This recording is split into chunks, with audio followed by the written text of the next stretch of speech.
റബ്ബ് നമ്മുടെ അറിവിലും നമ്മുടെ അമലിലും ഒക്കെ ബർക്കത്ത് ചെയ്യുമാറാവട്ടെ. അള്ളാഹുവിലേക്ക് അടുപ്പം സ്ഥാപിക്കാനുള്ള ഏറ്റവും വലിയ ഒരു അമലായാണ് പരിശുദ്ധ ഖുർആനും ഹദീസുകളും ദുആ എന്ന് പറയുന്ന പുണ്യകർമ്മത്തെ നമ്മുടെ മുന്നിൽ പഠിപ്പിച്ചിട്ടുള്ളത്. ആ അർത്ഥത്തിൽ അള്ളാഹുവിലേക്ക് അടുപ്പം സ്ഥാപിക്കാൻ ഈ വിഷയത്തിന്റെ പഠനം നമുക്ക് അള്ളാഹു ഒരു കാരണമാക്കട്ടെ. നമ്മിൽ നിന്ന് മരിച്ചുപോയവരുടെ ഖബറിടം അള്ളാഹു സ്വർഗ്ഗതുല്യമാക്കുമാറാവട്ടെ. നമ്മുടെ പാപങ്ങൾ അറിഞ്ഞും അറിയാതെയും ഒക്കെ ധാരാളം തെറ്റുകുറ്റങ്ങൾ വന്നിട്ടുണ്ട്. അല്ലാഹു തആല അവന്റെ കാരുണ്യം കൊണ്ട് നമുക്ക് മാപ്പ് നൽകുമാറാവട്ടെ. സുദീർഘമാക്കുന്നില്ല, ഞാൻ ആമുഖങ്ങൾ ഒഴിവാക്കുകയാണ്. നമ്മെ സംബന്ധിച്ചിടത്തോളം നമ്മുടെ ആഖിറത്തിന് വേണ്ടിയുള്ള അധ്വാനത്തിൽ അതിപ്രധാനപ്പെട്ട 2 കാര്യങ്ങളാണ്. ഒന്ന് ആരാധന, 2 പ്രാർത്ഥന. ആരാധന എന്നുള്ളത് അള്ളാഹുവിലേക്കുള്ള അടുപ്പം സ്ഥാപിക്കാൻ നമുക്ക് നിശ്ചയിക്കപ്പെട്ടിട്ടുള്ള രൂപത്തിലും കോലത്തിലും സമയത്തിലും ഉള്ള കർമ്മങ്ങളാണ്. അത് ധാരാളമുണ്ട്. നമ്മൾ ചെയ്യൽ നിർബന്ധമായവയാണ്. ചെയ്യൽ നിർബന്ധം അല്ലെങ്കിലും ചെയ്താൽ അതേ പരിഗണനയിൽ പുണ്യം രേഖപ്പെടുത്തപ്പെടുന്ന ആരാധനകളും ഉണ്ട്, സുന്നത്തായ ആരാധനകൾ. ഇബാദത്ത് എന്ന അറബിയിൽ പറയും. ആ ഒരു പ്രയോഗമാണ് നമ്മെ സംബന്ധിച്ച് കുറച്ചുകൂടി എളുപ്പത്തിൽ മനസ്സിലാവുക. 2ാമത്തെ കാര്യമാണ് ദുആ, പ്രാർത്ഥന. പ്രാർത്ഥന അഥവാ ദുആ എന്നത് നമ്മുടെ ആവശ്യങ്ങൾ അള്ളാഹുവോട് ചോദിക്കാനാണ്. ഈ 2 കാര്യങ്ങളിലൂടെയും, ആരാധന എന്ന ഇബാദത്തിലൂടെയും പ്രാർത്ഥന എന്ന ദുആയിലൂടെയും നമുക്ക് അള്ളാഹുവിനോട് അടുപ്പം സ്ഥാപിക്കാൻ കഴിയാണ്. 2ാമത് പറഞ്ഞ കാര്യമുണ്ടല്ലോ, ദുആ അഥവാ പ്രാർത്ഥന, അതും ആരാധന തന്നെയാണെന്ന് മുഹമ്മദ് റസൂൽ സല്ലല്ലാഹു അലൈഹി വസല്ലം പഠിപ്പിച്ചിട്ടുണ്ട്. നമ്മുടെ ആവശ്യങ്ങൾ നേടിയെടുക്കുന്നതോടൊപ്പം അത് നടത്തിത്തരുന്ന അള്ളാഹുവിലേക്ക് ഒരു അടുപ്പം സ്ഥാപിക്കാനും, എത്ര കണ്ട് നമ്മുടെ ആവശ്യങ്ങൾ അവനോട് ചോദിച്ച് നേടിയെടുക്കുന്നുവോ അത്ര കണ്ട് അവനോട് അടുത്തടുത്ത് ചെല്ലാനും കഴിയുന്ന ഈ അവസ്ഥയെ ഉപയോഗപ്പെടുത്തുക എന്നതല്ലേ യഥാർത്ഥത്തിൽ ബുദ്ധിയുള്ളൊരു മനുഷ്യൻ ചെയ്യാം. ശരിയായ ബുദ്ധിയുള്ളവൻ അങ്ങനെ ചെയ്യാം. ശരിയായ ബുദ്ധിയുള്ളവൻ അള്ളാഹിനെ കുറിച്ച് ഓർക്കാനുള്ള അവസരങ്ങൾ തേടി നടക്കുന്നവനാണ്. അങ്ങനെ വരുമ്പോൾ ദുആയിലൂടെയും അത് സാധ്യമാവുമെങ്കിൽ അവൻ അതും ഉപയോഗപ്പെടുത്താം. ഇന്ന ഫീ ഖൽഖിസ് സമാവാതി വൽ അർളി വഖ്തിലാഫിൽ ലൈലി വൻ നഹാരി ലആയാതിൻ ലിഉലിൽ അൽബാബ് അല്ലദീന യദ്കുറൂനല്ലാഹ ഖിയാമൻ വഖുഊദൻ വഅലാ ജുനൂബിഹിം. പരിശുദ്ധ ഖുർആൻ പറഞ്ഞാൽ ശരിയായ ബുദ്ധിയുള്ള മനുഷ്യന്റെ അടയാളം എന്ന് പറഞ്ഞാൽ ഇരിപ്പിലും നടപ്പിലും കിടപ്പിലും എല്ലാം അള്ളാഹുവിനെ അവന്റെ സ്മൃതിപദങ്ങളിൽ കൊണ്ടുവരാൻ, അവന്റെ ഓർമ്മയുടെ തലങ്ങളിൽ എത്തിക്കാൻ അവൻ എല്ലാ നിലക്കും പരിശ്രമിക്കും എന്നാണ് പറഞ്ഞത്. അപ്പൊ നമുക്കും അങ്ങനെ വേണം. അള്ളാഹു തൗഫീഖ് ചെയ്യുമാറാവട്ടെ. നമ്മുടെ ആയിരക്കണക്കിന് ആവശ്യങ്ങൾ റബ്ബിന്റെ മുന്നിൽ പറയാനുണ്ട്. എത്ര ആവശ്യമാണ് നമുക്കുള്ളത്? എല്ലാ സ്ഥലത്തും ഓടി നടന്ന് കിതച്ച് അവസാനം നിരാശയിലാകുമ്പോഴാണ് അള്ളാഹുവിനോട് ഇത് പറഞ്ഞില്ലല്ലോ എന്നൊരു തോന്നലെങ്കിലും നമ്മുടെ ഉള്ളിൽ അവസാനമായാണെങ്കിലും കടന്നു വരാം. അതുപോലും കടന്നു വരാത്തവരുണ്ട്. ചിലരുണ്ട് സ്വന്തം ആവശ്യങ്ങൾക്ക് വേണ്ടിയിട്ട് സ്വന്തം ദുആ ചെയ്യാതെ മറ്റുള്ളവരോട് ദുആ ചെയ്യുന്നുള്ള വസിയത്ത് പറഞ്ഞു പഠിച്ചവർ. വസിയത്ത് ചെയ്യണം, നല്ലതാണ്, പുണ്യമാണ്. ആ വസിയത്ത് നമ്മൾ മറ്റുള്ളവരോട് പറയുന്നതോടൊപ്പം തന്നെ നമ്മൾ ആ വിഷയത്തിൽ നമുക്ക് വേണ്ടി എത്ര അധ്വാനിച്ചിട്ടുണ്ട്? നമ്മുടെ പ്രാർത്ഥനയിൽ, നമ്മുടെ ദുആഇന്റെ സമയങ്ങളിൽ എത്ര പ്രാവശ്യം അതിന് ഇടം കൊടുത്തിട്ടുണ്ട്? നമ്മുടെ ആവശ്യങ്ങൾ നമ്മൾ അല്ലാഹുവോട് ചോദിക്കാതെ മറ്റുള്ളവരോട് കാണുമ്പോഴൊക്കെ ദുആ ചെയ്യ് എന്ന് പറഞ്ഞ് ഏൽപ്പിക്കുക എന്ന പ്രവണതയും അത്ര നല്ലതല്ല.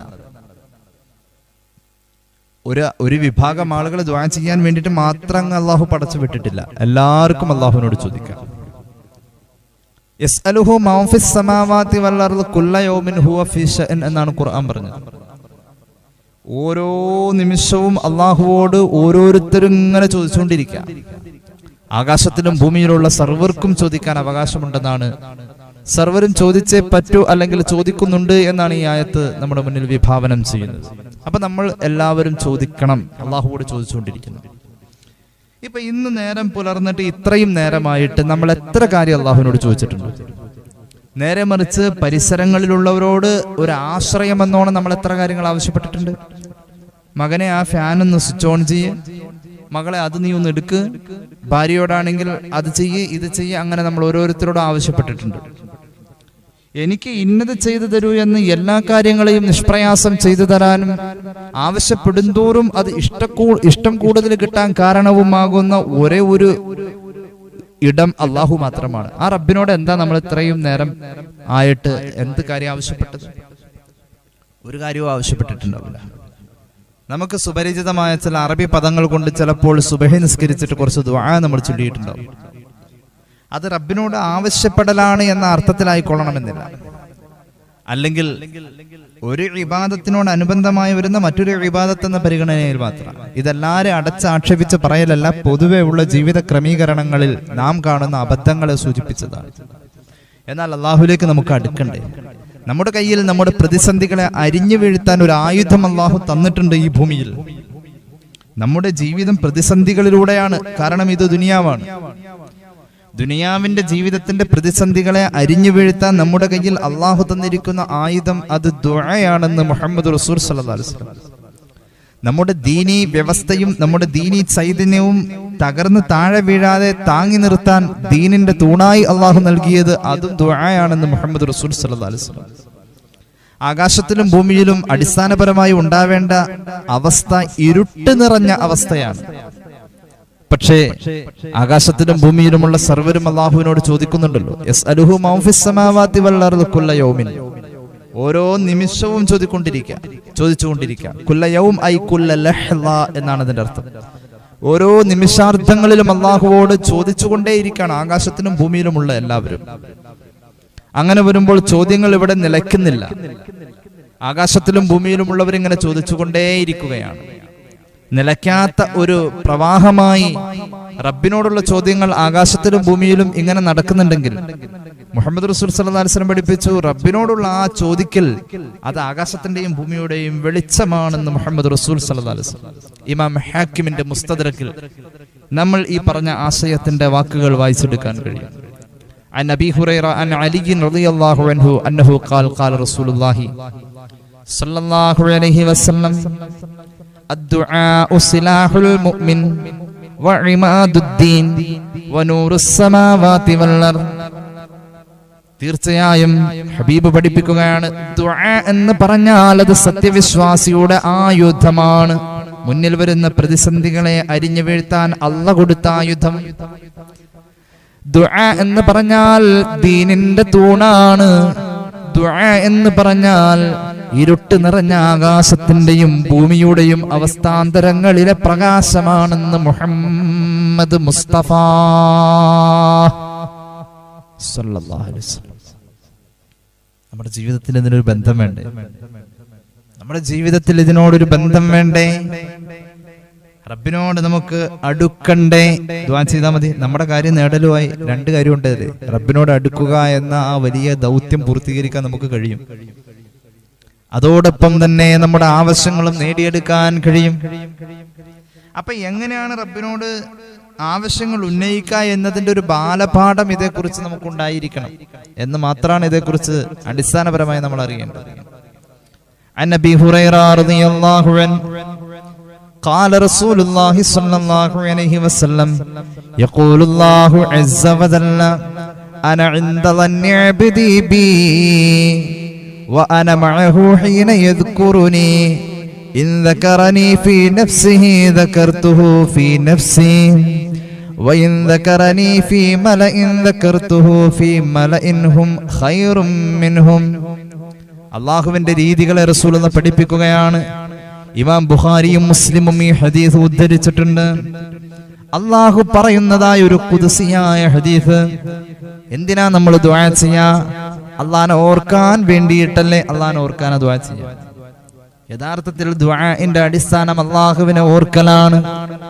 അള്ളാഹു പറയുന്നതായി ഹബീബ് പറയുകയാണ്, അന ഇൻദ ളന്നി അബ്ദീ ബീ. എന്റെ അടിമ എന്നെ കുറിച്ച് എവിടെയാണോ വിചാരിക്കുന്നത് അവിടെയുണ്ട് ഞാൻ. എന്റെ റബ്ബെന്നെ കൈവിടൂല. എന്റെ അടിമയുടെ വിശ്വാസവും ഭാവനയും അങ്ങനെയാണെങ്കിൽ തെറ്റുകയില്ല ഭാവന, തെറ്റുകയില്ല, തകരുകയില്ല വിശ്വാസം. ഞാൻ അവനെ കൈവിടില്ലെന്ന് അല്ലാഹ് പറഞ്ഞതായി മുഹമ്മദ് മുസ്തഫ സ്വല്ലല്ലാഹു അലൈഹി വസല്ലം. എന്റെ അടിമ എവിടെയാണോ എന്നെ കാണുന്നത് അവിടെ ഉണ്ട് ഞാൻ. ഉറപ്പാണ് എന്റെ റബ്ബെന്നെ കൈവിടൂല. ഈ ഒരു യഖീൻ നമുക്ക് ഇല്ല. ഈ ഒരു യഖീൻ ഉണ്ടായവരാണ് ഇന്നലെ കഴിഞ്ഞു പോയവർ. എന്റെ അടിമ എന്നെ കുറിച്ച് എന്ത് ഭാവിക്കുന്നുവോ അവിടെയുണ്ട് ഞാൻ. മാത്രവുമല്ല, അവൻ എന്നെ ഓർക്കുന്നത് അവന്റെ സ്വകാര്യതയിലാണ് എങ്കിൽ എന്റെ അടിമ എന്നെ ഓർക്കുന്നോടത്ത് ഞാൻ അവന്റെ കൂടെയുണ്ട്. എന്റെ അടിമ അവന്റെ സ്വകാര്യതയിലാണ് എന്നെ ഓർക്കുന്നത് എങ്കിൽ എന്റെ ഏകാന്തതയിൽ ഞാൻ അവനെ ഓർക്കുന്നു. അള്ളാഹുവിന്റെ ചുറ്റുവട്ടത്തും മറ്റു മലക്കുകളുടെ സാന്നിധ്യമുണ്ടെങ്കിലും സ്വകാര്യമായി അള്ളാഹു അവന്റെ അടിമയെ ഓർക്കും. ആരെയും ഉൾപ്പെടുത്താതെ അള്ളാഹുവിന്റെ സ്വകാര്യതയിൽ ഓർക്കും. ഹബീബ് പഠിപ്പിച്ചു. വീണ്ടും അള്ളാഹു പറഞ്ഞു, ഒരു സംഘത്തിൽ വെച്ചുകൊണ്ടാണ് എന്റെ അടിമ എന്നെ ഓർക്കുന്നതെങ്കിൽ അവൻ ഓർക്കുന്നത് ഏതൊരു സംഘത്തിലാണോ അതിനേക്കാൾ ഉത്തമമായ മറ്റൊരു സംഘത്തിൽ വെച്ചുകൊണ്ട് ഞാൻ അവനെ ഓർക്കുമത്രേ. അള്ളാഹു പറയുന്നു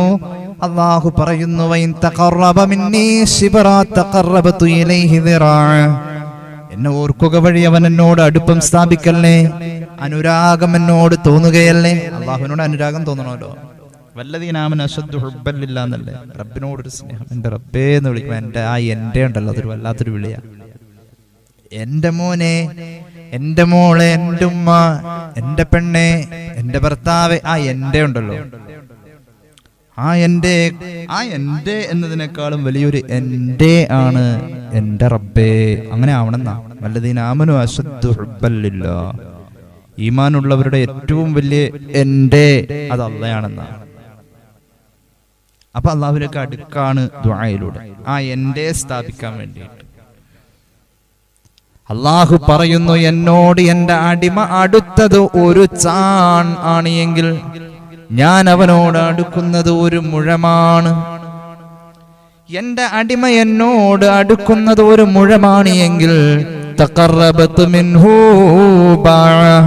ഒരു മാറ് അടുപ്പമാണ് എനിക്ക് അവനോടുള്ളത്. അതായത് രണ്ട് കൈ നിവർത്തി പിടിച്ചാൽ എത്രയാണോ എന്റെ അടിമയോട് എനിക്കുള്ള അടുപ്പം അങ്ങനെ ആയിരിക്കും. അവൻ എന്നോട് അടുക്കുന്നത് സാങ്കല്പികമെന്നോണം നടന്നാണ് എങ്കിൽ ഞാൻ അവനോടുകൂടിയാണ് അടുക്കുന്നത്. അങ്ങനെ അള്ളാഹുവിലേക്ക് അടുപ്പം സ്ഥാപിക്കാൻ ദുആ ഒരു ഇലാഹി സ്മരണ കൂടിയാണ് എന്ന് നാം മനസ്സിലാക്കാം. നമ്മുടെ ആവശ്യങ്ങൾ മാത്രം നേടിയെടുക്കലല്ല, കുറെ കാര്യങ്ങൾ പറയേണ്ടത് സംബന്ധമായിട്ട് കുറെ കാര്യങ്ങൾ. ദുആ ചെയ്തിട്ട് ഉത്തരമില്ലെന്ന പരാതി ഇനി പറയണ്ട. 3 കാര്യങ്ങൾ നമ്മൾ ശ്രദ്ധിച്ചിട്ട് വേണം ദുആ ചെയ്യാൻ. 3 കാര്യങ്ങൾ, 3 അബദ്ധങ്ങൾ നമ്മളിൽ ഉള്ളത് കൊണ്ടാണ് ദുആ ചെയ്തിട്ട് നമുക്ക് ഉത്തരമില്ലാത്തത്. 3 അബദ്ധങ്ങൾ നമുക്കുണ്ട്. ആ 3 അബദ്ധങ്ങൾ ഉള്ളത് കൊണ്ടാണ് ദുആ ചെയ്തിട്ട് ഉത്തരമില്ലാത്തത്. ദുആ ചെയ്തിട്ട് എനിക്ക് ഉത്തരമില്ലെന്ന പരാതി ഇനി ആരും പറയണ്ട. ഈ 3 അബദ്ധങ്ങൾ ഒഴിവാക്കിയാൽ മതി കേട്ടോ.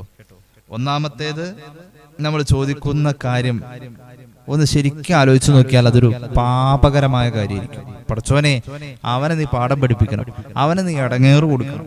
അങ്ങനെ ദ്വാരക്കാറുണ്ടോ? ഒരാളെ ബുദ്ധിമുട്ടിക്കുക എന്നത് ദ്വായിലൂടെ നമ്മൾ ആ പദങ്ങൾ ഉച്ചരിച്ചാൽ ശരിക്കും അതൊരു പാപമാണ്. എന്ന് പറഞ്ഞാൽ അന്യായമായ കാര്യങ്ങളിലാണ്, അന്യായമായ കാര്യങ്ങളിൽ. പിന്നെയോ കുടുംബബന്ധം മുറിച്ചു കളയുന്ന രീതിയിൽ വരാവുന്ന കാര്യങ്ങളുണ്ട്. കുടുംബബന്ധം മുറിച്ചു കളയുന്ന രീതിയിൽ വരാവുന്ന കാര്യങ്ങൾക്ക് പ്രാധാന്യം കൊടുത്തിട്ട് നടത്തുന്ന പ്രാർത്ഥന അള്ളാഹു സ്വീകരിക്കില്ലേ? പറഞ്ഞ രണ്ടും. മൂന്നാമത്തേത്, ഞാൻ ദ്വാരുന്നുള്ളൂ, എന്തായിരിക്കും ഉത്തരവില്ലാത്ത, എന്തപ്പോ ദ്വാരന്നിട്ട് എന്ന കാര്യം, ഒരു ഉത്തരവില്ല, എന്തായിരിക്കും ഉത്തരം കിട്ടാത്ത ഈ ഒരു ധൃതി, ഈ ഒരു തിടുക്കം, ഈ 3 കാര്യം കൊണ്ട് ഒഴിവാക്കാം. 1-2 ഹദീസുകൾ ഇങ്ങനെ ചേർത്ത് വെക്കുമ്പോഴാണ് ആ ഒരു ആശയം നമുക്ക് പൂർണ്ണമായിട്ട് കിട്ടാൻ. ഇമാം തുർമുദിയുടെ ജാമിഇലെ 2 ഹദീസാണ് ഞാൻ ഉദ്ധരിക്കാൻ പോകുന്നത്. അള്ളാഹു നമ്മുടെ അറിവിൽ ബർക്കത്ത് തരട്ടെ. മഹാനായ ഉബാദത്ത് ബിൻ സാമിത്ത് റളിയല്ലാഹു അൻഹുവിൽ നിന്നും നിവേദനം, പുണ്യ റസൂൽ സല്ലല്ലാഹു അലൈഹി മുഹമ്മദ് സല്ലല്ലാഹു അലൈഹി വസല്ലം പഠിപ്പിക്കുന്നു അള്ളാഹുവിന്റെ 4 പ്രതികരണം. അടുത്ത ഹദീസ് അബൂ ഹുറൈറ തങ്ങളിൽ നിന്നുള്ള ഉദ്ധരണി ഇമാം തുർമുദി തന്നെ ഉദ്ധരിക്കുന്നു. ഈ 2 ഹദീസ് ചേർത്ത് വെക്കുമ്പോഴാണ് 4 പ്രതികരണം നമുക്ക് കിട്ടുക. എന്താ ഈ പറഞ്ഞത്? നമ്മൾ ദുആ ചെയ്യുമ്പോൾ 4 പ്രതികരണമുണ്ട് ഇങ്ങോട്ട്. അള്ളാഹുവിൽ നിന്നും 4 റിയാക്ഷൻ നമുക്ക് ലഭിക്കുന്നുണ്ട്. നമ്മുടെ ഈ പ്രവർത്തനത്തിന് ഒരു പ്രതികരണമായി റബ്ബിൽ നിന്നും 4 എണ്ണം വരുന്നുണ്ട്. ഈ ഒരു ദുആ എന്ന ഒറ്റ പ്രവർത്തനത്തിന് പ്രതികരണമായി 4 പ്രവർത്തനം അള്ളാഹുവിൽ നിന്നും ഇങ്ങോട്ട് വരുന്നുണ്ട്. നമ്മളത് ശ്രദ്ധിക്കാറില്ല. ഒരു ദുആ എന്ന ഒരു പണി നമ്മൾ എടുക്കുമ്പോൾ അള്ളാഹു 4 പണി അങ്ങോട്ട് നിർവഹിക്കാം. ദുആ ചെയ്താൽ ഉത്തരം ഉറപ്പാണ്. ദുആ ചെയ്തിട്ട് ഉത്തരമില്ലാന്ന് പറയല്ലേ. ഈ 3 അബദ്ധങ്ങൾ ഉള്ളത് കൊണ്ടാണ് ഉത്തരമില്ലായ്മ നമുക്ക് അനുഭവപ്പെടുന്നത്. ഈ 3 അബദ്ധങ്ങൾ ഉള്ളത് കൊണ്ടാണ്. അതുകൊണ്ട് ഉത്തരമില്ല എന്ന് പറയല്ലേ.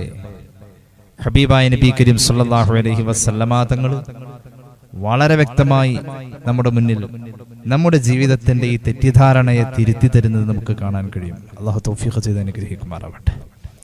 ഹബീബായ നബി കരീം സല്ലല്ലാഹു അലൈഹി വസല്ലം തങ്ങൾ പഠിപ്പിക്കുന്നു.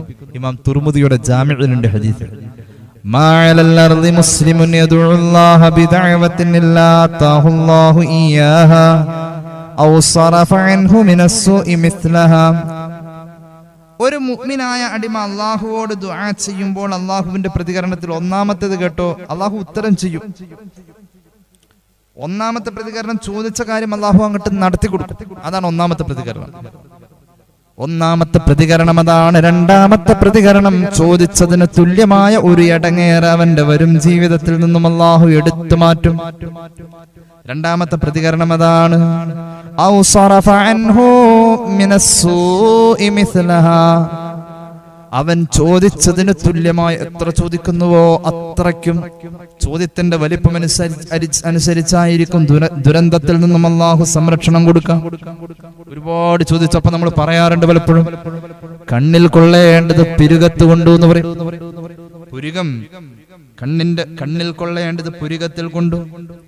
ഇതിൽ വലുത് വന്നേനെ എന്തോ ഒരു ഭാഗ്യം എന്നൊക്കെ പറയുന്നുണ്ട്.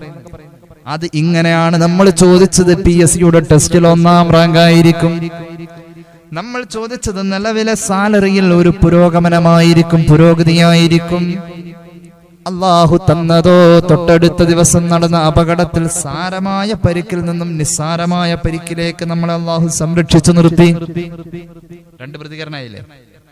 ഒന്ന്, ചോദിച്ചത് അങ്ങനെ തന്നെ തരും. ചോദിച്ചത് അങ്ങനെ തന്നെ തരും.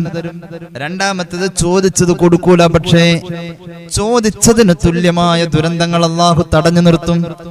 മൂന്നാമത്തെ പ്രതികരണം ഹബീബ് പഠിപ്പിച്ചു, വഇമ്മാ യുഅജ്ജല ലഹു ഫിദ്ദുനിയ വഇമ്മാ യുദ്ദഖറ ലഹു ഫിൽ ആഖിറ.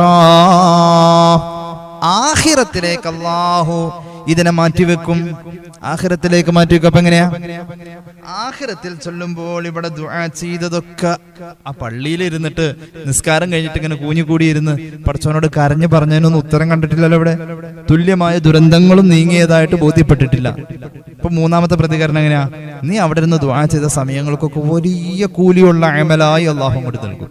നിനക്ക് നിസ്കരിച്ചപ്പോൾ കിട്ടിയ കൂലിയല്ല, നോമ്പെടുത്തപ്പോൾ കിട്ടിയ കൂലിയല്ല, ഹജ്ജ് ചെയ്തപ്പോൾ കിട്ടിയ കൂലിയല്ല, അതിലൊക്കെ വലിയ കൂലിയായിട്ട് ദുആ ചെയ്യാൻ വേണ്ടി നീ അവിടെ ചടഞ്ഞിരുന്നത്, നീ ദുആ ചെയ്തോടത്ത് ആമീൻ പറഞ്ഞതിന് അല്ലാഹു വലിയ കൂലി നൽകുമെന്ന് മുഹമ്മദ് റസൂൽ സ്വല്ലല്ലാഹു അലൈഹി വസല്ലം. ആഖിറത്തിൽ ചെല്ലുമ്പോഴത് കിട്ടാം. അപ്പൊ അവൻ ആഗ്രഹിക്കത്രേ, പടച്ചോനെ കുറെ ദുആക്കൊക്കെ നീ എനിക്ക് ഭൂമിയിൽ വെച്ച് ഉത്തരം തന്നിരുന്നു, അതന്ന് ഉത്തരം കിട്ടാതിരുന്നിരുന്നെങ്കിൽ അതും കൂടി കൂടിയായിരുന്നു ഈ ആഖിറത്തിൽ വലിയ ഒരു സമ്പാദ്യമായേനെ, ആഖിറത്തിലേക്ക് ഡെപ്പോസിറ്റായി മാറും. 3 പ്രതികരണം അങ്ങനെയാണെങ്കിൽ നാലാമത്തെ പ്രതികരണം വഇമ്മാ യുകഫിറ അൻഹു മിൻ ദുനൂബിഹി ബിഖദരി മാ ദആ. അവന്റെ പാപങ്ങൾ ഒരുപാടുണ്ടാകും. പാപങ്ങളെ അല്ലാഹു അവന് പുറത്തു കൊടുക്കും. അവൻ ചെയ്ത ദുആഇന്റെ കണക്കനുസരിച്ചുകൊണ്ട് പാപങ്ങളുടെ കണക്ക് അല്ലാഹു കുറയ്ക്കും, പാപം പൊറുക്കും. പഠിച്ചു വെച്ചോ. ദുആയുടെ പ്രതികരണം 4ആണ്. 1 ചോദിക്കുന്നത് പെട്ടെന്ന് നൽകും. ഈ പെട്ടെന്ന് പറയുമ്പോൾ ഭൂമിയുടെ കാലയളവ് അനുസരിച്ച് ചിലപ്പോൾ വർഷങ്ങളൊക്കെ പിടിക്കാം. സയ്യിദന മൂസ അലൈഹിസ്സലാത്തു വസ്സലാം ഫറോവയെ നശിപ്പിക്കണേ എന്ന് ദീനിന്റെ നിലനിൽപ്പിന് വേണ്ടിയുള്ള അനിവാര്യമായ ദുആ മൂസാ നബി ദുആ ചെയ്തില്ലെങ്കിലും അല്ലാഹു അത് ഭൂമിയിൽ ചെയ്യേണ്ട കാര്യമാണ്. ഭൂമിയിൽ അഹങ്കരിച്ച ഫറോവയെ പാഠം പഠിപ്പിക്കുക എന്നത് അല്ലാഹു ചെയ്യേണ്ട കാര്യമാണ്. എന്നിട്ടും ദുആ ചെയ്തത് ഒരു നബിയും കൂടിയാണ്. ആ ദുആ നടപ്പാവാൻ ഏകദേശം 40 കൊല്ലം കാത്തിരിക്കേണ്ടി വന്നു എന്നാണ് മുഫസ്സിരീങ്ങൾ പറയുന്നത്. അപ്പൊ അത്രയും മുഖ്യവും പ്രാധാന്യവുമുള്ള കാര്യം, പ്രധാന വ്യക്തിത്വം അള്ളാഹുവോട് ദുആ ചെയ്തിട്ടും സാവകാശം വേണ്ടി വന്നു. നമ്മളിപ്പോ ദുആ ചെയ്യുന്ന അതുപോലത്തെ കാര്യങ്ങളൊന്നും ആവില്ലല്ലോ. വീടിന്റെ തറ കെട്ടിയിട്ടിരിക്കുന്നു, ഈ 5 മാസത്തിനുള്ളിൽ അതിന്റെ പണി കഴിയണം. നമ്മൾ ദ്വാരുന്നത് അങ്ങനെയാ. അള്ളാഹു ഒരു 10 മാസത്തിനുള്ളിലാണ് പണി തീർത്തു തന്നത്. ഒരു ഉദാഹരണമാണ്.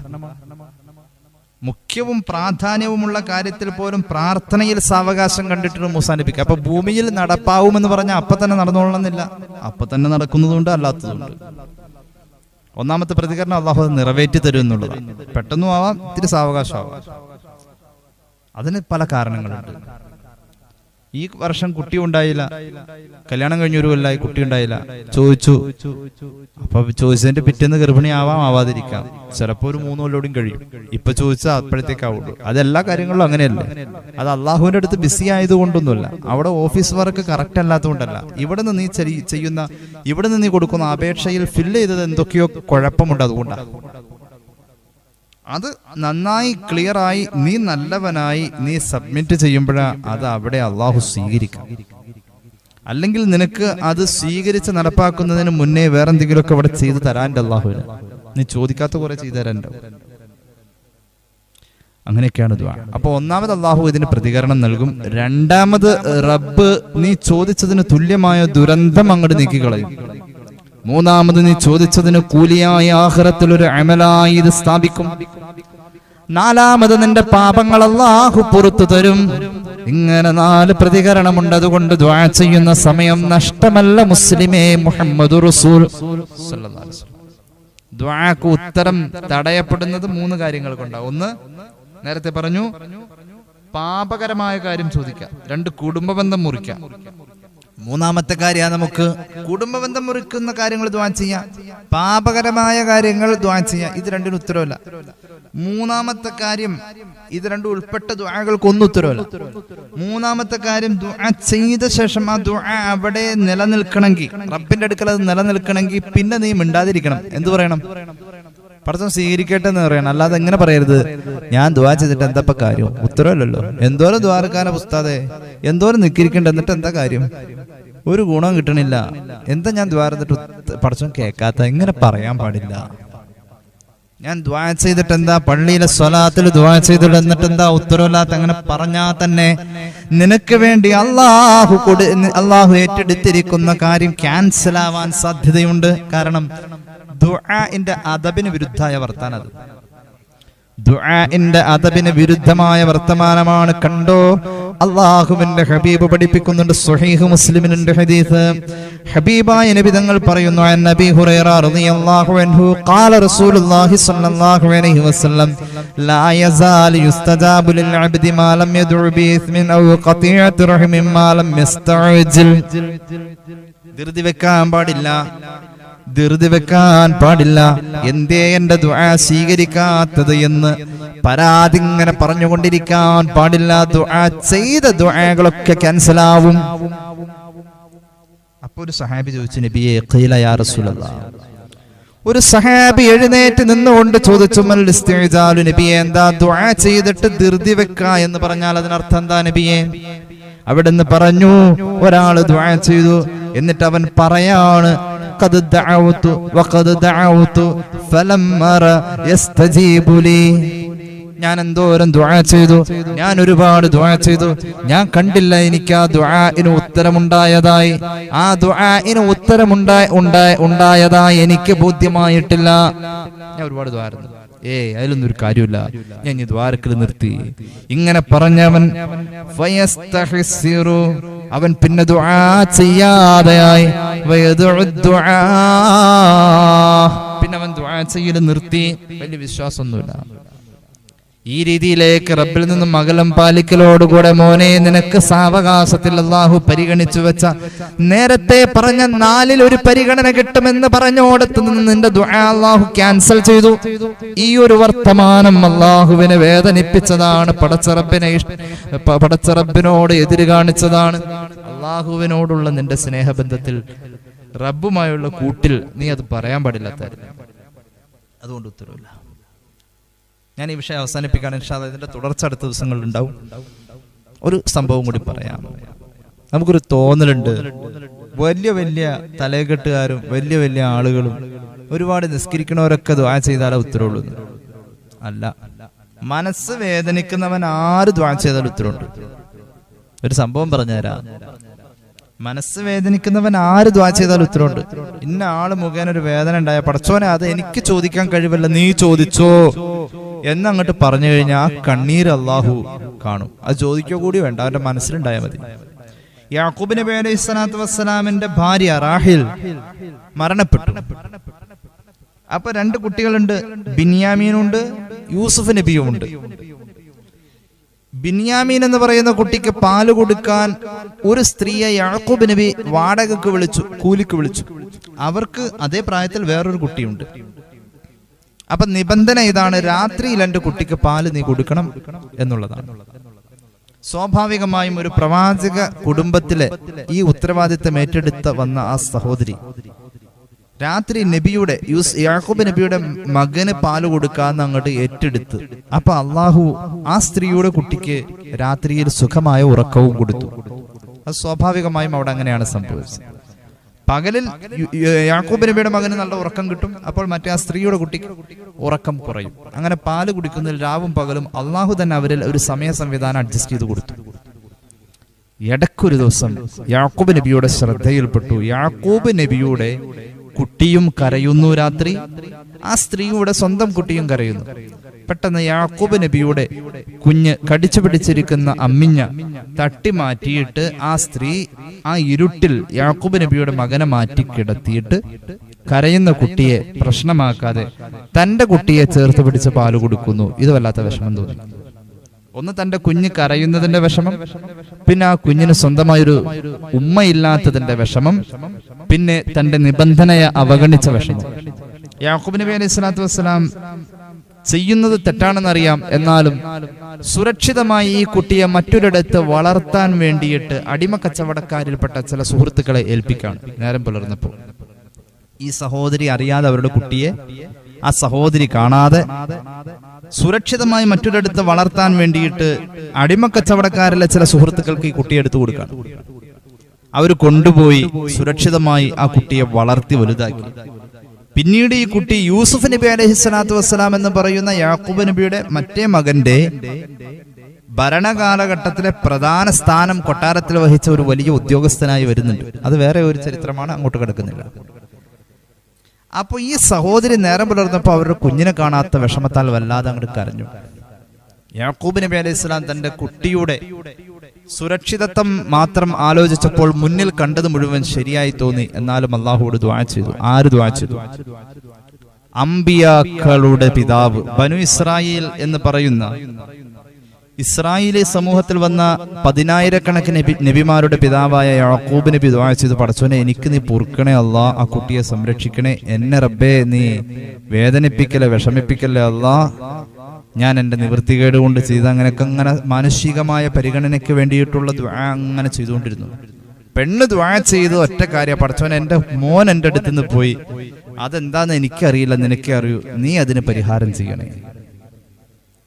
ഒരു കുട്ടി നഷ്ടപ്പെടുമ്പോഴുള്ള വേദന എന്തോ, ആ വേദന യാക്കൂബ് നബിക്ക് അല്ലാഹു ബോധ്യപ്പെടുത്തിയതാണ്. പിൽക്കാലത്ത് ഏറ്റവും പ്രിയപ്പെട്ട മകനായ യൂസുഫ് നബിയെ തന്റെ ജീവിതത്തിൽ നിന്നും അകറ്റി നിർത്തിയതെന്ന് ഈ സംഭവത്തിന്റെ കാരണത്താലാണ് എന്ന് പോലും പറയുന്ന ചരിത്ര ഗ്രന്ഥങ്ങളും പണ്ഡിതന്മാരും നമ്മുടെ മുന്നിലുണ്ട്.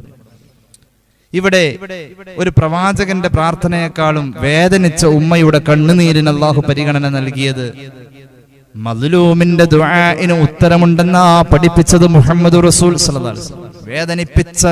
വേദനിച്ച് കരഞ്ഞവരൊന്ന് ദുആ ചെയ്താൽ, കുടുംബ പ്രശ്നങ്ങളുണ്ടല്ലോ, ഇല്ലാവചനങ്ങൾ പറയുന്ന ആരോപണങ്ങൾക്ക് വിധേയരായ പാവങ്ങളൊന്ന് കരഞ്ഞാൽ അല്ലാഹു അത് പരിഗണിക്കും, തീർച്ചയാണ്. ഓരോ കുടുംബ പ്രശ്നങ്ങളിലും ജയിക്കാൻ വേണ്ടി പലതും പറയും. ഉമ്മയെ പറയുന്ന മരുമകളെ പറയുന്ന ഉമ്മ അങ്ങോട്ടും ഇങ്ങോട്ടൊക്കെ അങ്ങനെ പറയും, ഇല്ലാത്തതും ഉള്ളതൊക്കെ പറയും. അവിടെ വീഴുന്ന കണ്ണുനീരിന് വിലയുണ്ട്. ഹബീബായ നബി തങ്ങൾ പഠിപ്പിക്കുന്ന ഹദീസുകളെ ക്രോഡീകരിച്ച സ്വഹീഹുൽ ബുഖാരി പോലെയുള്ള ഗ്രന്ഥങ്ങളിൽ, ഹദീസ് ഗ്രന്ഥങ്ങളിൽ മിക്കവാറും കാണുന്ന ഒരു തലവാചകം, ഒരു ടൈറ്റിൽ, ഒരു ഹെഡിങ് ബുഖാരി പോലെയുള്ള കിതാബുകളിലൊക്കെ ഉണ്ട്. അല്ലാഹു ഒരു പ്രാർത്ഥനയെ സ്വീകരിക്കുന്നു. ദഅവത്തുൽ മദ്ലൂമി മുസ്തജാബുൻ വലൗ കാന കാഫിറാ മുഹമ്മദുർ റസൂൽ സല്ലല്ലാഹു അലൈഹി വസല്ലം. മദ്ലൂമായ ഒരു വ്യക്തിയുടെ ദുആഇന് അല്ലാഹു ഉത്തരം നൽകും, അവൻ കാഫിറാണെങ്കിൽ പോലും എന്ന് മുഹമ്മദ് റസൂൽ സല്ലല്ലാഹു അലൈഹി വസല്ലം പഠിപ്പിച്ചിട്ടുണ്ട്. ഒരു സംഭവം ഞാൻ ഉദ്ധരിക്കാം. ഇമാം ബുഖാരിയുടെ സ്വഹീഹിൽ കാണുന്ന ഒരു സംഭവമാണ്. ഇപ്പം മദ്ലൂമായ മനുഷ്യന്റെ ദുആഇന് അല്ലാഹു ഉത്തരം നൽകും, അവൻ കാഫിറാണെങ്കിൽ പോലും. ഇതൊരു അധ്യായത്തിന്റെ തലവാചകമാണ്. മഹാനായ ഇമാം ജാബിർ ഇബ്നു സമുറ റളിയല്ലാഹു അൻഹുവിൽ നിന്നും നിവേദനം സ്വഹീഹുൽ ബുഖാരിയിൽ ഹദീസ് നമുക്ക് കാണാം. മഹാനായ സയ്യിദന ഉമർ ഇബ്നുൽ ഖത്താബ് റളിയല്ലാഹു അൻഹുവിന്റെ ഭരണകാലഘട്ടത്തിൽ ഉമർ റളിയല്ലാഹു അൻഹു മഹാനവറുകൾ ഗവർണറായി കൂഫയിലേക്ക് നിശ്ചയിച്ചത് സയ്യിദന അമ്മാർ റളിയല്ലാഹു അൻഹുവിനെയാണ്. സഅദ് റളിയല്ലാഹു അൻഹുവിനെയാണ്. സഅദ് റളിയല്ലാഹു അൻഹു കൂഫയിലെ ഗവർണറായി സേവനം ചെയ്യുന്നു. ഉമർ ഇബ്നുൽ ഖത്താബ് റളിയല്ലാഹു അൻഹുവിന്റെ ഭരണകാലം. ഉമർ റളിയല്ലാഹു അൻഹുവിന്റെ അടുക്കൽ കൂഫക്കാർക്ക് ഒരു പ്രത്യേകതയുണ്ട്. പരാതി പറയല അവരുടെ മിക്കവാറും സ്വഭാവം. ആരെപ്പറ്റിയും പരാതി പറയാം. കൂഫയിൽ എല്ലാവരും ഇല്ല. ആ കാലഘട്ടത്തിൽ ജീവിച്ചിരുന്ന ചില ആളുകൾക്ക് മാത്രം സ്വാർത്ഥമായ ചില താല്പര്യങ്ങളിൽ പരാതി പറയുക എന്ന സ്വഭാവമുണ്ട്. അവരിങ്ങനെ പരാതി പറയാൻ തീരുമാനിച്ചു. കൂടെ പരാതി പറയാം. അങ്ങനെ ഗവർണറെ പറ്റി പരാതി പറഞ്ഞു, മഹാനായ സഅദ് റളിയല്ലാഹുവിനെ പറ്റി. അപ്പൊ ജനങ്ങളിൽ ഒരു തൃപ്തിക്കുറവ് കണ്ടപ്പോൾ സഅദ് റളിയല്ലാഹുവിനെ ഉമർ റളിയല്ലാഹു തിരിച്ചു വിളിച്ചിട്ട് പുതിയ ഗവർണറെ കൊടുത്തു. പുതിയ ഗവർണർ മഹാനായ അമ്മാർ റളിയല്ലാഹു അൻഹു. അമ്മാർ റളിയല്ലാഹു അൻഹുവിനെ കൊടുത്തപ്പോൾ അമ്മാർ റളിയല്ലാഹു അൻഹുവിനെ കുറിച്ചും ഇവർക്ക് പരാതിയുണ്ട്. അങ്ങനെ പരാതി പറയാൻ ഒരു നാട്ടുകാർ അങ്ങോട്ട് തീരുമാനിച്ചു. ഖലീഫയുടെ മുന്നിൽ പരാതി എത്തി. എന്താണ് പരാതി? വ്യക്തി ജീവിതത്തിൽ നിസ്കാരമില്ല എന്നതാണ് പരാതി. ഡ്യൂട്ടി കൃത്യമായിട്ട് നിർവഹിക്കുന്നുണ്ട്, പക്ഷെ വ്യക്തി ജീവിതത്തിൽ നിസ്കാരം കുറവാണെന്ന പരാതി. മഹാനായ ഉമർ ഇബ്നുൽ ഖത്താബ് റളിയല്ലാഹു അൻഹു കൂഫയിലെ ഇപ്പോഴത്തെ ഗവർണറായ അമ്മാർ തങ്ങളെ തിരിച്ചു വിളിച്ചു. എന്നിട്ട് ചോദിച്ചു, അല്ല അമ്മാർ, നിന്റെ വ്യക്തി ജീവിതത്തിൽ നിസ്കാരം കുറവാണെന്ന് പരാതി കേൾക്കുന്നുണ്ട്, എന്താ പ്രശ്നം?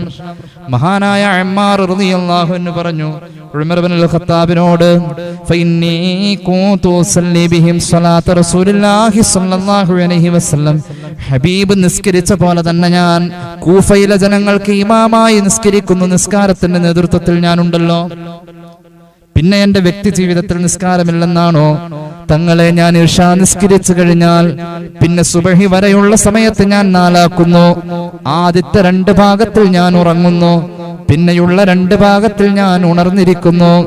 എന്നിട്ട് ഞാൻ നിസ്കരിച്ചു തീർക്കുന്നു. അപ്പൊ ഈ രാത്രിയിൽ എന്റെ വ്യക്തി ജീവിതത്തിലെ ഈ സ്വകാര്യമായ ഇരുട്ടിലെ നിസ്കാരത്തെ ആരെയും ഞാൻ ബോധിപ്പിച്ചിട്ടില്ല. അപ്പൊ പറഞ്ഞു, എനിക്കത് ബോധ്യമായി, ഈ ആരോപണം എനിക്ക് ബോധ്യമായി. സയ്യിദനാ ഉമർ ഇബ്നുൽ ഖത്താബ് റളിയല്ലാഹു അൻഹു മഹാനായ അമ്മാർ തങ്ങളെ കുഫയിലേക്ക് പറഞ്ഞയച്ചു. അപ്പോൾ പോകുന്ന വഴിയിൽ 2 പേരെ കൂടെ പറഞ്ഞയച്ചു. ഈ ആരോപണം, ഈ ഫിത്ന വന്നത് എവിടെ നിന്നാണെന്നറിയാൻ വേണ്ടി കൂടെ വന്നവരിങ്ങനെ അന്വേഷിച്ചു.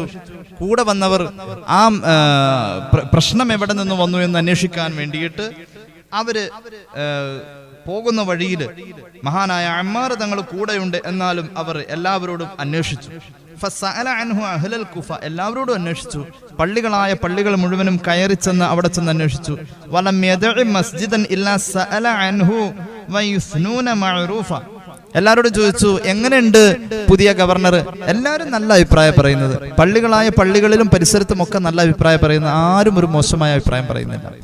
അങ്ങനെ വന്നപ്പോൾ എവിടെ നിന്നാണ് ഈ ഫിത്ന വന്നത്? എത്രത്തോളം ബനു അബ്സ് ഗോത്രക്കാരുടെ പള്ളിയുടെ പരിസരത്തെത്തിയപ്പോൾ അവിടെയും ചോദ്യമുന്നയിച്ചു. അപ്പോൾ അവിടെ എല്ലാവർക്കും നല്ല മറുപടിയാ പുതിയ ഗവർണറെ പറ്റി. ഒരു വ്യക്തി ഇങ്ങ് കടന്നു വന്നിട്ട്, അയാളുടെ പേര് ഉസാമത്ത് ബിൻ ഖത്താദ എന്നാണ്. അയാൾ വന്നിട്ട് പറഞ്ഞു, ഫിത്ന വരുന്ന അവിടെ നിന്നാണ്. എല്ലാവരും നല്ല അഭിപ്രായം പറഞ്ഞപ്പോൾ അദ്ദേഹം പറഞ്ഞു, ചോദിച്ചതിന്റെ പേരിൽ ഞാൻ പറയാണ്,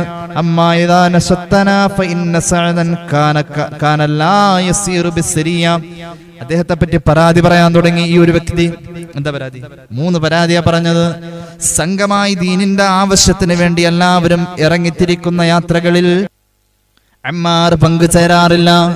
സംഘമായി ദീനിന്റെ ആവശ്യത്തിന് വേണ്ടി പോകേണ്ട പരിപാടികളിലൊന്നും ഇദ്ദേഹം പങ്കുചേരാറില്ല. 1ാമത്തെ പരാതി. പിന്നെയോ, എന്തെങ്കിലും ഒരു പൊതുവിതരണം നടത്തേണ്ടോടത്ത് ഇദ്ദേഹം തുല്യമായി വീതിച്ചു കൊടുക്കാറുമില്ല. ഇദ്ദേഹം വിധിക്കേണ്ട വിധികളിലൊന്നും ഇദ്ദേഹം നീതിപൂർവം വിധിക്കാറില്ല. ഇങ്ങനെ 3 ആരോപണം പറഞ്ഞു. ഉമർ റളിയല്ലാഹുവിന്റെ ആ 2 പട്ടാളക്കാര് ഈ പരാതി കേട്ട് അമ്മാർ റളിയല്ലാഹുവിനോട് പറഞ്ഞത് ഇങ്ങനെയൊക്കെയാണല്ലോ പറയണത്, ഫിത്തന വന്നത് ഈ ഭാഗത്തുനിന്നാണ്, ഈ പള്ളിയുടെ പരിസരത്തുള്ള ഇന്ന ആളിൽ നിന്നാണ്, ഇയാളിൽ നിന്നാണ്, ഉസാമത്ത് ബിൻ ഖത്താദ എന്ന് പറയുന്ന മനുഷ്യനിൽ നിന്നാണ് ഈ ഫിത്തന വന്നിരിക്കുന്നത്. വ്യക്തി ജീവിതത്തിൽ നിസ്കാരമില്ല എന്ന് പറഞ്ഞ ആള് ആ ആരോപണത്തിന്റെ പിന്നിൽ ഇയാളായിരിക്കും. ഇല്ലാവചനം പറഞ്ഞതിന്റെ പേരിൽ മഹാനായ അമ്മാറിന് വേദന തോന്നി. നേരത്തെ മഹാനായ സഅദ് ഇവിടെ ഗവർണറായി ജോലി ചെയ്യുമ്പോൾ ഇതേപോലെ ആരോപണം ഉണ്ടായിട്ട് മഹാനവറുകളെ റളിയല്ലാഹു അൻഹു തിരിച്ചു വിളിച്ചിട്ട് പുതിയ ആളെ കുറിച്ച് പറഞ്ഞു ഇതുപോലെയാ. മഹാനവറുകൾ പറഞ്ഞു, തീർച്ചയായും എന്നെ കുറിച്ച് പറഞ്ഞ ഈ വ്യക്തി ഉണ്ടല്ലോ, അദ്ദേഹത്തിന്റെ വ്യക്തിപരമായ താല്പര്യത്തിന്റെ പേരിൽ അദ്ദേഹം പറഞ്ഞതാണ്. ഞാൻ അള്ളാഹുവോട് അയാളെ കുറിച്ച് സങ്കടം പറയാൻ തീരുമാനിച്ചു. എനിക്ക് അയാളോട് പരാതി പറയാനില്ല, അയാളെ കുറിച്ച് എനിക്ക് നടപടിയെടുക്കാൻ കഴിയില്ല. ഞാൻ എൻ്റെ റബ്ബിന് വിട്ടു, അള്ളാഹുവോട് ദുആ ചെയ്യാൻ തീരുമാനിച്ചു. റബ്ബിനോട് മഹാനവറുകൾ ദുആ ചെയ്യുകയാണ്, വേദനയോടുകൂടെ ദുആ ചെയ്തു. അല്ലാഹുമ്മ ഇൻ കാന അബ്ദുക ഹാദാ കാദിബ, പടച്ച റബ്ബേ നിന്റെ ഈ അടിമ പച്ചക്കള്ളമാണ് പറഞ്ഞിരിക്കുന്നത്, അത് കള്ളമാണ് എങ്കിൽ അയാൾ പറഞ്ഞിരിക്കുന്നത് ഖാമരിയാഅൻ വസുംഅതൻ ഫഅതിൽ ഉമറാ, അയാൾ ലോകമാന്യതക്കും ജനങ്ങളുടെ ഇടയിൽ വലിയ ആളാണെന്ന് പറയപ്പെടാനും വേണ്ടിയിട്ടാണ് അയാൾ ഇതൊക്കെ പറഞ്ഞത്. അതുകൊണ്ട് തമ്പുരാനെ അയാളുടെ ആയുസ്സിനെ നീ നീട്ടിയിടണം.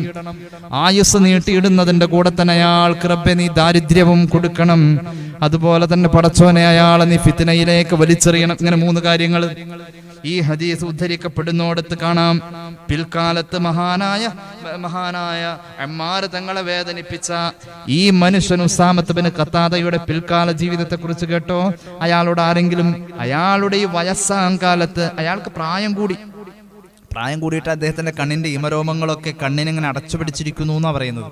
അത്രത്തോളം അയാൾക്ക് പ്രായം കൂടി. സഖത്ത ഹാജിബാഹു അലാ ഐനൈഹി മിനൽ കിബ്രി. അപ്പൊ അയാളോട് ചോദിക്കാൻ, എന്തപ്പോ നിങ്ങളുടെ ഈ അവസ്ഥ വളരെ മോശമാണല്ലോ. അപ്പൊ അയാൾ പറയുമായിരുന്നു, അയാൾ സ്വന്തം പറയും, ശൈഖുൻ കബീറും മഫ്തൂനുൻ അസാബത്തിനി ദഅവത്ത് സഅദ്, സഅദിന്റെയും അമ്മാറിന്റെയും ഒക്കെ ദുആ എനിക്ക് ഫലിച്ചതാണ്. സഅദിന്റെയും അമ്മാറിന്റെയും ഒക്കെ ദുആ എനിക്ക് ഫലിച്ചതാണ്. ഞാൻ അവരുടെ ദുആക്ക് അവരെനിക്കെതിരെ ദുആ ചെയ്തു പോയത് അവരുടെ കുരുത്തക്കേട് കിട്ടിയതാന്ന് പറയും. അങ്ങനെ ഇയാള് പിന്നീട് നടന്നു പോകുമ്പോൾ വഴിയരികിൽ സ്ത്രീകളുണ്ടെങ്കിൽ ഇയാൾ അറിയില്ല, ഇയാൾ അവരുടെ ശരീരത്തിലേക്ക് നിന്ന് കയറും. അപ്പൊ സ്ത്രീകൾ കൈകാര്യം ചെയ്യും, തല്ലും, പ്രശ്നങ്ങളാവും, നാട്ടുകാർ കൈയിട്ടം കൊടുക്കും. ഈ രീതിയിലായി ഇയാൾ ആകെ ഫിത്നയിലായി. ഈ അവസ്ഥ മഹാന്മാരുടെ ദുആയായിരുന്നു. അപ്പൊ കുരുത്തക്കേട് എന്ന് പറയുന്നത് ശരിക്കും എതിരെയുള്ള ഒരു ദുആയ, വേദനിക്കുന്നവന്റെ മനസ്സിൽ നിന്ന് വരുന്നൊരു ദുആയ. നമ്മുടെ ജീവിതത്തിൽ അതൊക്കെ അന്യമാക്കണം. ദുആ എന്ന് പറയുന്ന ഈ ശീർഷകത്തിൽ ഇൻഷാ അല്ലാഹ് ഇനിയും നമ്മുടെ ചർച്ചകൾ തുടരാനുണ്ട്. അല്ലാഹു തൗഫീഖ് ചെയ്യുമാറാവട്ടെ. റബ്ബ് നമ്മുടെ അറിവിലും അമലിലും ബർക്കത്ത് നൽകുമാറാവട്ടെ.